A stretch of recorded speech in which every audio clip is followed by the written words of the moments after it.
3617, respond to report of shots fired.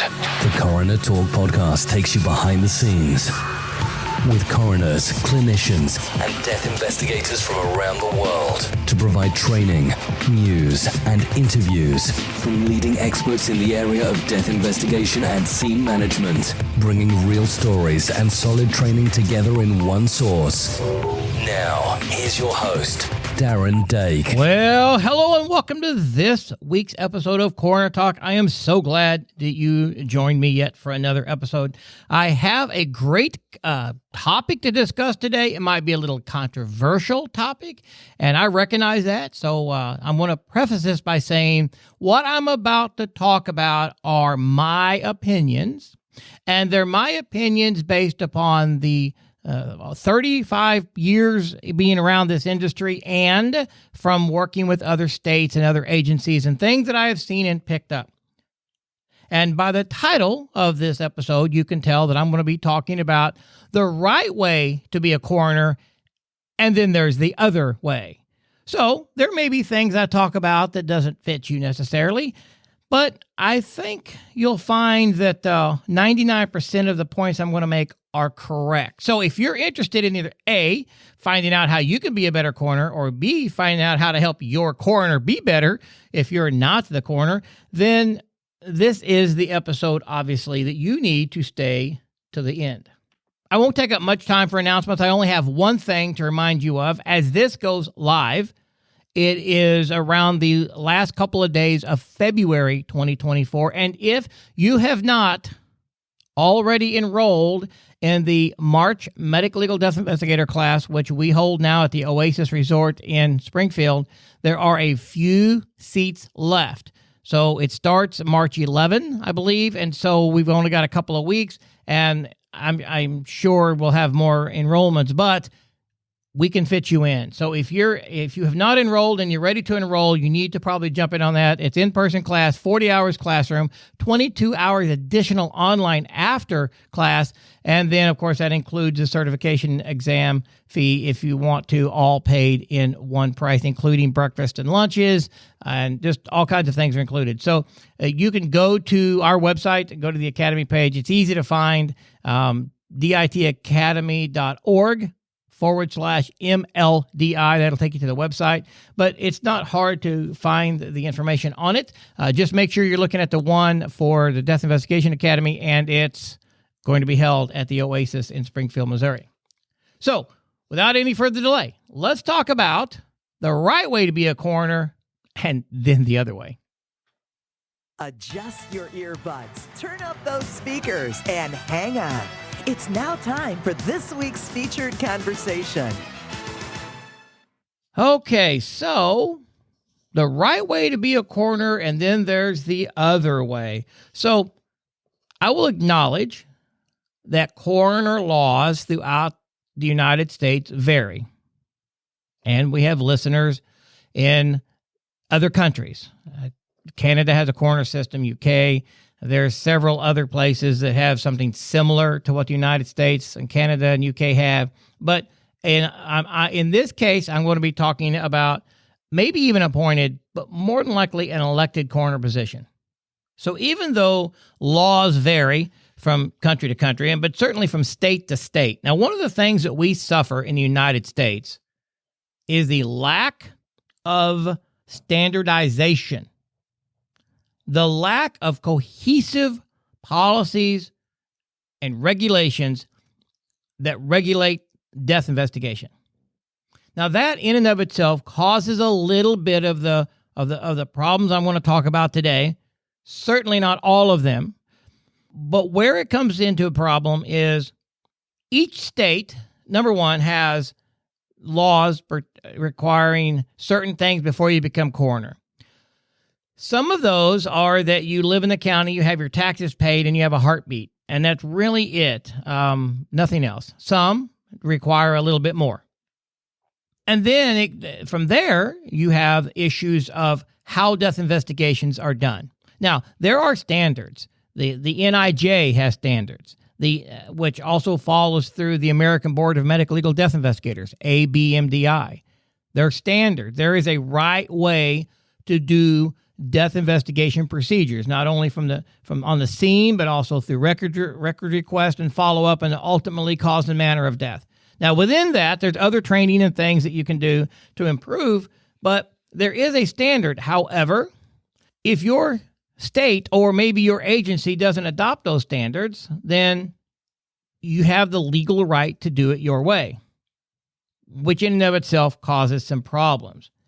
So I recognize that going in. So some of the things I want to talk about today is not necessarily laws and regulation related. Some of it may be, but you can't help if a state law prevents you or requires you to do something, or does not require you to do something, maybe, as far as that goes. So I recognize those differences. So number one, outside of our control, well, not completely outside of our control. Some of it is within our control, meaning we need to be a part of the International Association of Coroners and Medical Examiners. You need to be a member of that. Hands down, you need to be a member. Your first year is free, so you need to be a member of that. Your office can enroll as an office price, which is very inexpensive, and then everybody in your office are members. But having numbers in an association like that is working to standardize and working for the betterment of the coroner and medical examiner investigator field helps all of us. So that's one thing you can do. But just doing it right and doing a good job also helps your state start recognizing how good investigations are done, and it starts really highlighting and pointing out those that are not. There are some arguments, I should say, that will say that a medical examiner system is better than a coroner system. And I've had other podcasts several years ago talking about the comparison between a coroner system and a medical examiner system. And if you've been around any length of time, you'll realize that there are a lot of medical examiner systems that are poorly operated and poorly ran. So let me get this fallacy out of the way. Just because it's a medical examiner system does not inherently make it better than a coroner system, for a couple of reasons. Number one, a medical examiner is a doctor, the pathologist, that's usually the chief pathologist, and they are the medical examiner. From there, depending on the size of the area or the county or the state that they serve, then they hire investigators, they hire other doctors, they hire people who are in charge of investigators. But ultimately, I'm talking about the investigators. So coroner investigators, and medical legal death investigators working for an ME office, all have the kind of the same function. Doctors do not inherently know how to investigate. And side note, many of you probably have dealt with this. There are many doctors out there that don't even know how to sign a death certificate correctly because they can't distinguish what's an accident from a natural causes death. Or they can't distinguish that the accident was what started the train of morbid events, and now that they died of something else that could be natural, it actually goes back to the accident. Doctors don't even understand that. So forensic pathologists may understand more of that, but if they don't understand investigations, they're not going to train their people to investigate any better. Plus, I have found in many medical examiner systems, they're busy. It's usually a bigger metropolitan area, and what ends up happening is investigators do not go to as many scenes. If there's a distance away from the office, they don't go. They talk to the police on the scene. They may do some FaceTime. They may decide to bring the body back into their office for examination, but they're not really going to the scene, and they're relying on law enforcement to tell them what they see, and maybe some FaceTime on the phone and things like that. They fill out a form and fax it into them. The problem with that is there are many police officers that do not understand death investigation to the point of does the body fit within the scene? Looking at PMIs like rigor mortis, solidity, is it correct, incorrect? There's a lot of things that trained coroners and trained investigators can look at a scene and start seeing things that needs more questioning. Cops don't necessarily have that. You're dealing with officers 2, 3, 4 years on the job, or maybe more, that That's not their job. They shouldn't have to know all of that, right? So that's not an indictment on them. But ME investigators relying on that because they don't go out to some of these scenes. Well, to me, that's worse because I would rather have somebody looking at the body that has some kind of training, which is better than just talking to somebody that knows nothing about it and maybe doing some FaceTime calls. So let's just get out of the way right now that just because you call it a medical examiner system, that it's inherently better than a coroner system. That absolutely is not true. Second point, if a county or a region decides they can have a medical examiner system, then they're going to be coming up with quite a bit of money to pay a medical examiner, maybe another pathologist as well, autopsy space, office space, storage space, evidence space, investigators. There's a big bill attached to that. So if they feel like they can afford that, then why have they been paying the coroner such a low amount all these years and then getting frustrated because they can't find qualified coroners? So maybe they need to address that first and have a more qualified coroner system in their county or in their area, rather than just jumping to medical examiner and thinking that's going to be better, because it's not necessarily going to be better just because you call it a medical examiner. So let me get on to elected coroner. So if you're an elected coroner and you have been elected by your county, your area, and you are in charge of the deaths in your county and you have people who work for you, this is the time that the preacher tells you to pull your shoes in because I'm probably going to be stepping on your toes. Now, if I offend you with some of the things I'm going to talk about, that's probably because you're feeling conviction. And those of you that attend church regularly, no matter what faith or denomination you are, you realize that when you start getting aggravated about something that you're being taught or the preacher is saying, it's probably because you're being convicted. It's probably because if you look deep within your soul, or maybe even on the surface, you'll realize that, yeah, they're talking about me. So if I point out some things here that starts to offend you, well, don't kill the messenger. Look within your own life and your own job and see, yeah, the reason I'm getting mad at what he's saying is because, yeah, that's kind of me. That I'm kind of making those mistakes.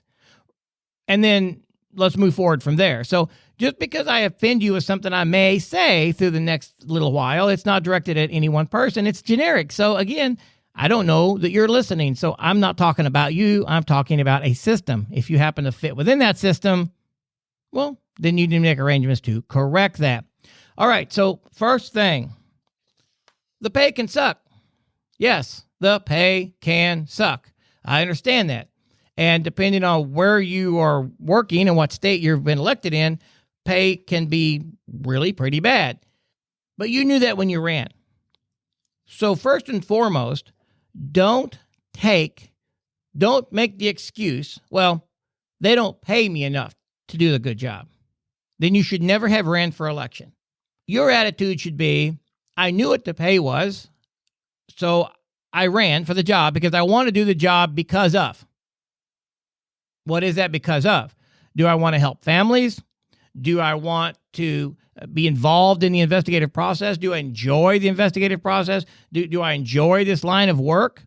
If that's your why, then great. It had nothing to do with money, because very few people run for an elected coroner position because of money, because they all, even if they get paid a decent wage, it still sucks, right? So a lot of you make $12,000 a year, $18,000 a year. You might make $30,000, $40,000 a year, and yet, along with all the other elected officials and people in your line of work or around you, you're making less than they do. So regardless of what you're making, it's probably less than all the other elected officials in most states. But don't let the pay dictate the job that you do.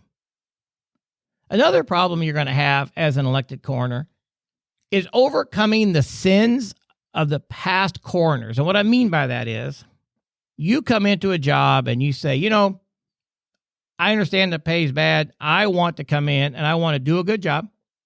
And I want to move the coroner office within my county up 5 or 6 notches during my time that I'm coroner and make it a more professional organization. and make it all the things that I'm getting ready to point out as bad here, you're going to take those to heart, and you're going to start slowly stepping through and improving your office. What you're going to have to realize is the law enforcement and other people in your county are going to maybe have been used to coroners in the past that have not done that. There have been coroners beyond or behind you that have done nothing, have made the excuse, I don't get paid enough to do much, so I'm not going to do much. And they have committed all these problems that I'm getting ready to talk about. And then that's what they're used to. That's what law enforcement is used to. They're used to a coroner's office being a body pickup service when the police are done and not much else. And they've always had problems with coroners, or they might get along with their coroner, but they understand the coroners they come pick the body up and they're pretty well lazy on everything else because they'll sign the death certificate out as whatever the police tell them to. And then you come along and you're wanting to do a better job, and there's going to be a little bit of pushback, but I'm going to talk about how to overcome some of that in this episode as well. Number one, know your state law. If you want to overcome some of the sins of the past coroners, know your state law. What is it that the law requires you as the elected coroner, and then subsequently all of your deputy coroners, to do? Not just assign cause and manner, but does the law say that you shall be notified immediately upon noticing a death? Like Missouri law, for instance, says once the law enforcement agency becomes aware of a death, they shall immediately notify the coroner. Well, in most laws, and I'm in Missouri, but I'm familiar with several state laws across different states, shall means shall. May means may. Now, if you look at some of the different laws, coroners and others, you see the word may and shall. May says that you can if you want to. You don't have to. But when there is a state statute that says shall, that is a very, very strong word in statute language. Shall means you will. You're forced to. You have no option but to. So when the law says, when a law enforcement agency is notified or is notified of a death or believed to be a death, they shall immediately notify the coroner, then that's what should happen. And if your police agency is not doing that, then that's the conversation you need to have. And then it goes on with what you as the coroner should do when maybe there's different laws that has to do with child death. Maybe there's some certain things you do with elder death. There's a way that you're supposed to report certain things to your prosecutor, or report certain things to the state, or make sure that, and some states have this one too, like in Missouri, if someone gets killed in a conveyance, like a boat, a motorcycle, a car, something like that, blood has to be drawn. And the results, whether you send it to the state lab to do results or send it to like Access, NMS, something else, but those results have to be given to the state. That's a law. And as a coroner, we know that if someone is killed in some type of motorized conveyance, the state has to have it. Some coroners aren't doing that, and the state's getting frustrated with them because they're not following the law. And there's several other things within your state, within your law, that you need to know. That way, you know what you should do and what you should not do. And then when you start having conversations with law enforcement, which is, again, this is number two. There's two things to do with overcoming the past sins of coroners. Number one, know your state law. Number two, have conversation with law enforcement as to your job and be cooperative. So here's what I mean by that. You have come in with an attitude of, I want to do a good job. I want the coroner's office to be up in the 21st century. I want to do the job correctly in a very professional manner. And I know the law, and I know what we are supposed to do. So now you should have a conversation with your sheriff, with the police chiefs, and tell them that, look, I want a spirit of cooperation. As coroner, I understand that in the past, coroners have not always done their job per state law. I want to. And I want to have a very professional organization. And to that end, we need some cooperation. Meaning, I need you to let me do my job. And I want to make sure that I stay out of your way so you can do your job. So what would you want me to do that also allows me to follow the law and do what I do? And one of the big sticking points in some of these arguments is because of past problems with coroners, law enforcement a lot of times do not want coroners in death scenes. And because of that, sometimes they don't even notify them till the law enforcement is completely done with the case, and then they notify the coroner's office so that they can come pick up the body. A lot of times that is done because coroners in the past have been bumbling fools and have messed up a scene. They don't know what they're doing. So now they're going to be resistant in you getting to the scene early and actually being involved in the investigation. And without going into this too deep, there's a lot of things that the sooner you can get to a body and do a cursory exam for lividity, maybe some things with the eyes, rigor mortis, documenting temperature, ambient temperature, the quicker you get to the body, the more accurately you can give a time frame for time of death. Well, that becomes very important if it's going to be a criminal investigation. But if you're held out of the scene for 10 or 12 more hours, body's going to change dramatically, and we don't have time to get into all the changes that can take place. But obviously, your ability to narrow down time of death is going to be greatly restricted because so many hours have passed. So at least if you can get in, take the preliminary photographs, and do some things with the body. And again, most state laws say that the law enforcement officers cannot manipulate or move the body. Only the coroner can do that.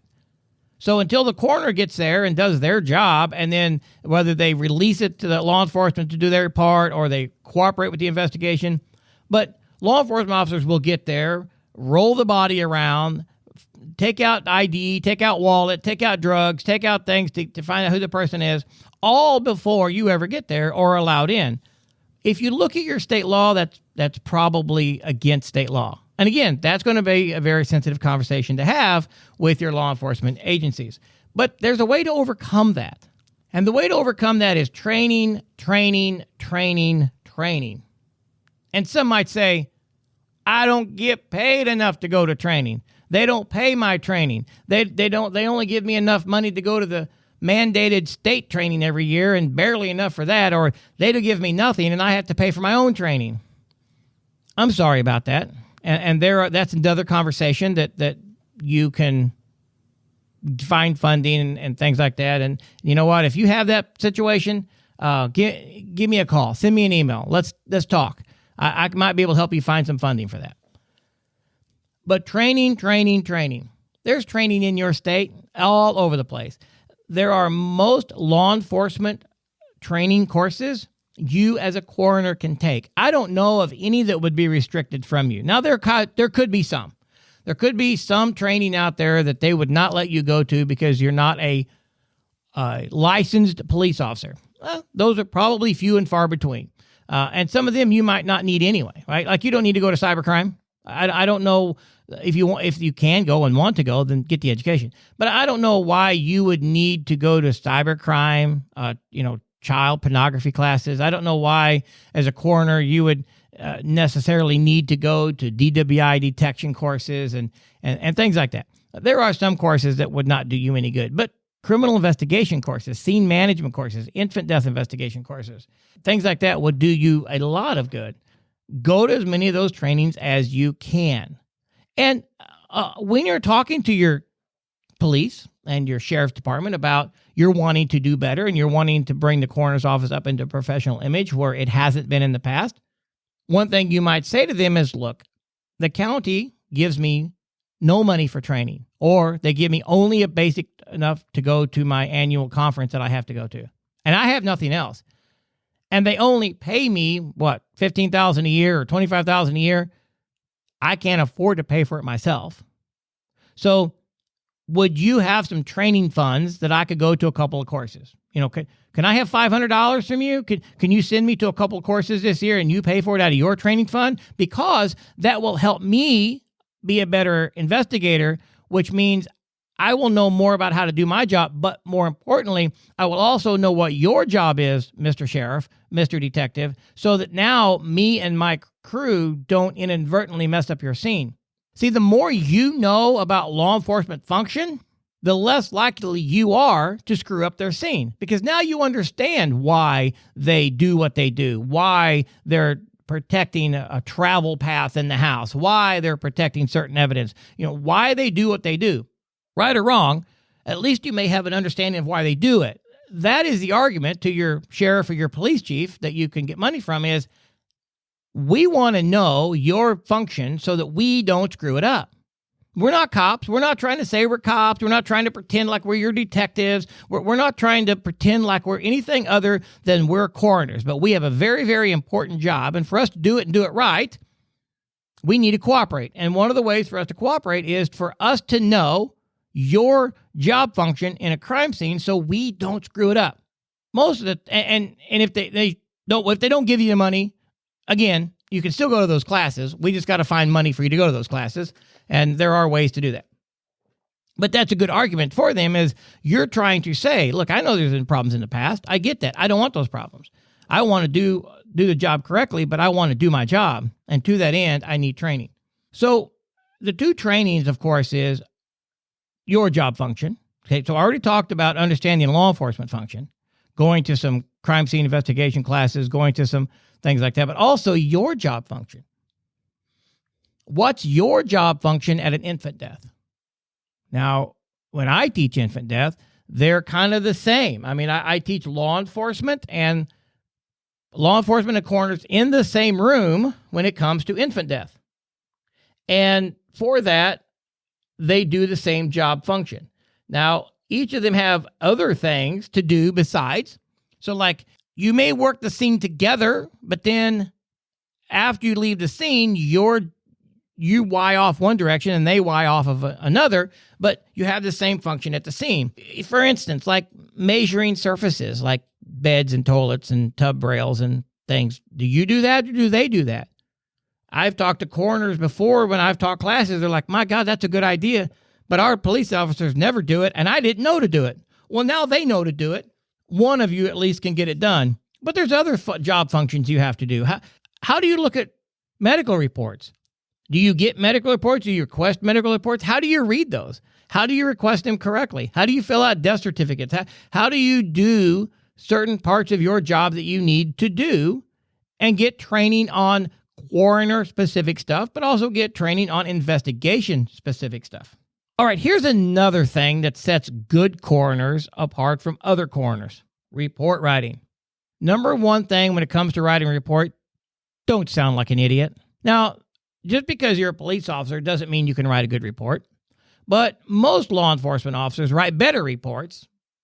Many of them are not great, but better because generally there is somebody reviewing their reports and correcting them and getting them to at least some basic standard of report writing. Now, there may be some small departments out there that aren't doing it right, and you can point to them, and then that's fine. But a good police department has a fairly decent report. And reports come in all kinds of ways and styles and fashions. Some have more bullet points within the subheadings of each paragraph.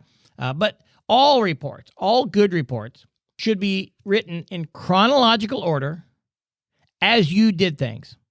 On such and such a day at 08:05 hours, I was contacted by my dispatch and asked to respond to 123 Main Street for a report of death. I was told that law enforcement and EMS was on the scene.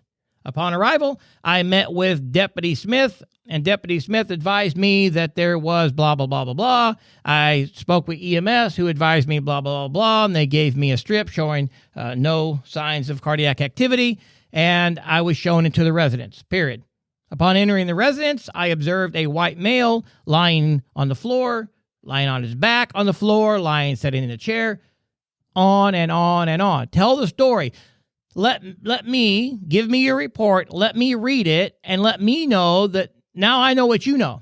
You know, not just a report like, went to 123 Main Street, white male, dead, in floor, no signs of injury, released, natural causes.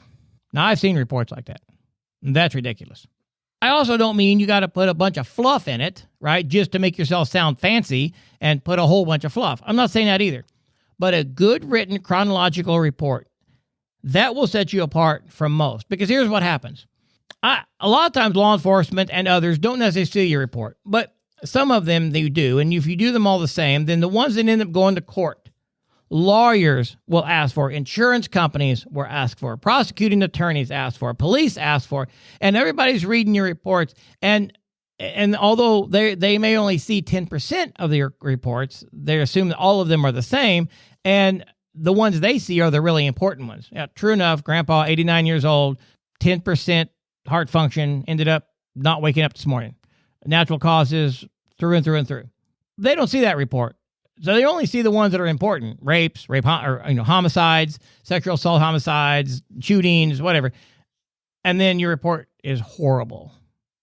And I'm terrible at spelling. I'm terrible at grammar. I try to use tools to help me with that, and still Grammarly and some other tools sometimes even miss stuff. I recognize that about myself, and I do everything I can to make it better.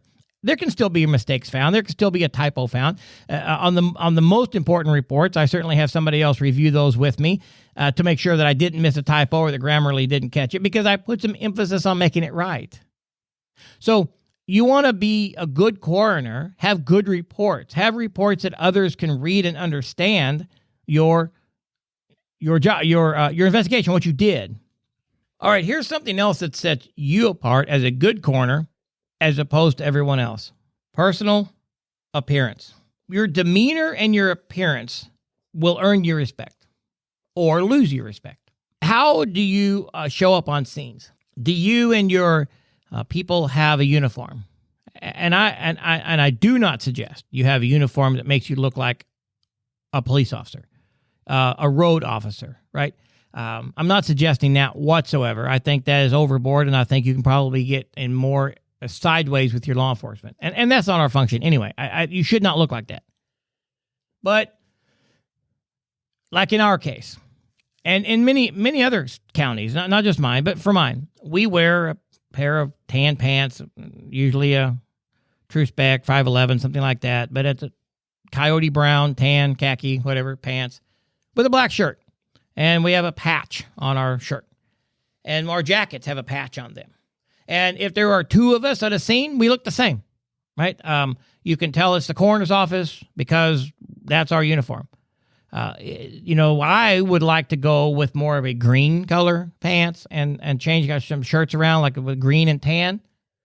I can't do that in my opinion anyway, because our local sheriff's department has started over the last couple of years moving towards more of a green and tan. Looks very good. The problem is they got to it before I did. I do not want that, because I do not want my investigators to look like the detectives or the sheriff deputies. They're not going to wear green and tan. That's the green and tan is the sheriff's department. So I don't want us to look like that, but I want us to look the same. I want whenever the coroner shows up, whether it be today, tomorrow, next week, there's one of us or three of us on the scene, we all have the same uniform on. Tan pants, black boots, black shirt, a black jacket, whatever it is. With our logo on it. Sometimes we have the coroner across the back of the jacket, whatever else. But we're in the same style uniform. That makes us professional. Now, when you're off duty and you're running around doing whatever, farming, doing your other job, whatever, that's a different story. But when you're, quote, on call and you're the one responding to scenes, then you need to look like a professional investigator. I don't suggest necessarily wear a suit and tie because, we get down in the mud and the blood and things like that, and that's probably not the best thing to wear. But do you wear a badge and gun? Well, some of that has to do with state law. Your mileage may vary there, but if the law allows the coroner investigators, the coroner and deputy coroners to carry a badge and gun, then I suggest you do. Now, if you're going to do that, then you need to be sure that you and your deputies, whoever's carrying this badge and gun, is trained with it, which means you find the range officer of the sheriff's department or police department and say, hey, look, I want us to go qualify with these weapons. Would you run us through, a stand and shoot qualification like you do the other officers to be sure that we are qualified. They can give you a certificate of attendance to training just like they do their officers.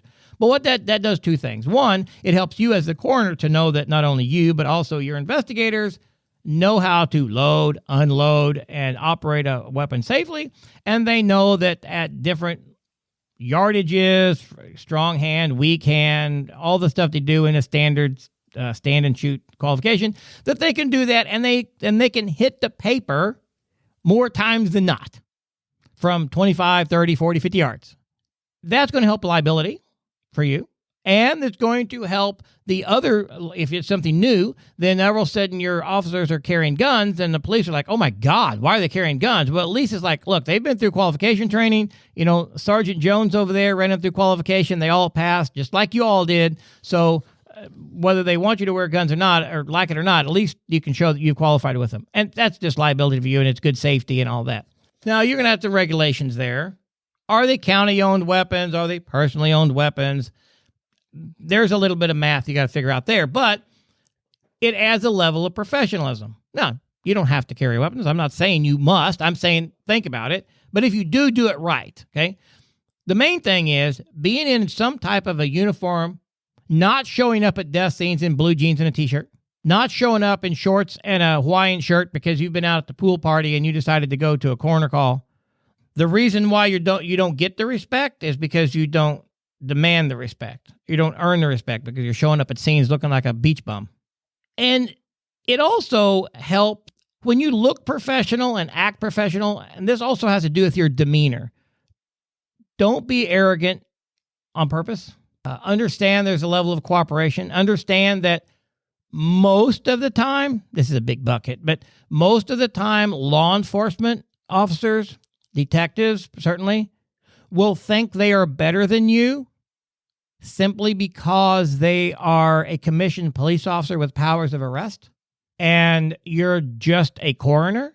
And sometimes that just a coroner phrase comes because they're used to other coroners in the past and maybe even yourself not doing your job correctly and not have any professional image. And most law enforcement agencies are a little bit of a paramilitary organization. Remember, I served as a law enforcement officer for many, many decades. So I understand. And so there is a certain look. And of course, you're going to point out to some police department somewhere, well, you ought to see Smithtown PD. They're a bunch of bums. Okay, yeah, I get it. They're out there. But for the most part, they're somewhat of a professional organization. So they're going to automatically look down on you. So when you get to a scene, you need to just act professional, do your job, and you will earn their respect by them understanding that you do know your job and you aren't messing up theirs and you're able to cooperate. And that's going to go a long ways. If you treat your job as a second thought, then you will be a second thought. Let me say that again. If you treat your job as a coroner as a second thought, then you will be a second thought. Here's what I mean by that. Most coroners, most states are this way, so I'm going to say most coroners, it is not a full-time position, meaning some of you seems like you work full-time, but you have another job, or you're retired, or you're self-employed. But in some other way, you're probably earning money that isn't solely from the coroner's office because most of you could never survive on that. So again, as I said at the top of the hour here, if I'm not going to do that, they don't pay me enough for that. Well, again, kind of the same way of thinking here. If you treat your job as a second thought, it's in the way. I ran for coroner, but I got to work here today, or I don't really care. It doesn't pay enough. I'll go pick up bodies and I'll sign the death certificates of what the police say. And all of that does is if you think of your job as a second thought, then everyone else is going to see you as a second thought. So if you want to gain pay, gain respect, gain equipment, and see that, let me sum it up here. You want to get more money? You want the county to provide you better equipment? You want to have a better office and maybe an office rather than your bedroom at home? You want all of that? Then you have to be better. Because now, maybe the 4 or 8 years or however long you're a coroner, you start getting a little bit better, but maybe it isn't really the way it should be till the next guy. because you have done a lot of work. This is a big ship to turn, but because you have turned the ship, then you've made it better. And then when the next guy comes in, whether you lose an election or whether you retire and somebody else runs, then it's better for them. And then they may end up getting their own office with their own facility, and county buys them a couple of vehicles, and you're like, oh my gosh, for 8 years, I fought about all that. But during those 8 years, were bringing the coroner's office up to a professional level. And they were starting to see the office as more professional and better trained. And you've done all of this. So when the next guy comes in, as long as he maintains that professionalism, then it's easier for that ship to continue to turn. So don't just say it's for me and me only. What you're doing can impact the county, the coroners and the county for decades to come. You have to start somewhere. And another thing about that is the more professional your county is, that you are, then your county starts recognizing that. And even if you start getting a little bit more money in your budget, a little more training, maybe they buy you a used Suburban rather than, you having to use the jalopy that you've got now. Other counties around your state will start recognizing, wow, Dunklin County over there, my gosh, they bought him a new car, they bought him this, they bought him that. What's going on? Why, they talk and they start realizing that your office is becoming more professional and you're doing things better and you're being recognized better. And then that causes those coroners to maybe step up and say, well, maybe we need to step up our game. And over the time, a tide rises all boats type thing. So let's spend just a moment on bad coroners in closing. Bad coroners hurts the whole industry. If you're not doing proper investigations, writing reports correctly, looking professional, doing your job, then you need to get out of the industry. You need to be voted out, rent out, and stay out. This is often why pay looks so bad. This is why pay is so bad in the coroner industry, because there's not a level of professionalism in a lot of counties. And a lot of this started because of funeral homes. Now, it's not their fault. I'm just saying funeral homes. Back in the day, 60s, 70s, a lot of funeral homes in small areas also ran the ambulance district. So, if you have an ambulance, there wasn't a lot of medical training. They just ran and did some medical stuff with you, but basically threw you in the back of a station wagon ambulance or van and rushed you to the hospital. They may have had some intervention training, but not that much. Well, they also are the ones that ran for coroner. And the reason is because it just fit, because they had an embalming room or an exam room, and they had a vehicle to haul a dead body, and they didn't mind being around dead bodies, and they had some employees. And so they just ran for coroner, and really the county didn't have to provide much for them because they provided it themselves. And back in the original day, it was, look, the coroner, I get to see all the dead bodies, and that's probably going to increase my business. Now, not everyone was like that, but it certainly was a conflict of interest in some. Well, the ambulances broke off and they've got more developed. And back years ago in a lot of states, as in Missouri and others, the sheriff and the coroner were both administrative. They didn't have to have any other training. Of course, now that's not the way with sheriffs. They have to be fully licensed and trained before they can run.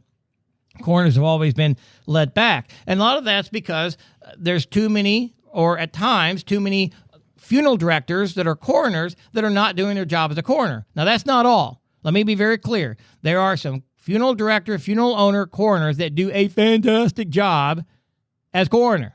Okay? They take it to heart, and they do their job, and they are fantastic coroners.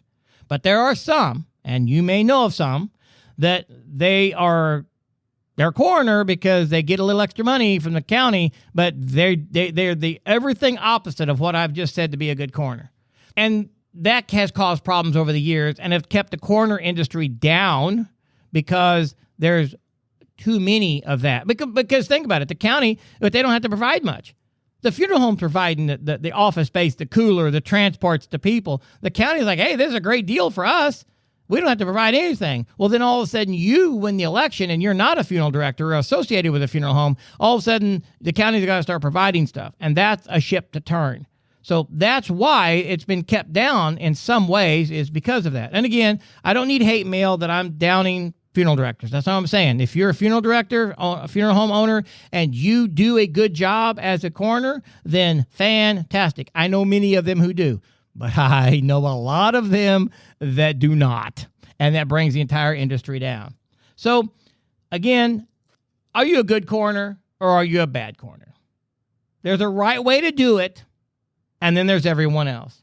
And so take some time, search your heart, search your office, and decide, are you doing it right or not? And then, if not, start correcting those areas that need to be corrected.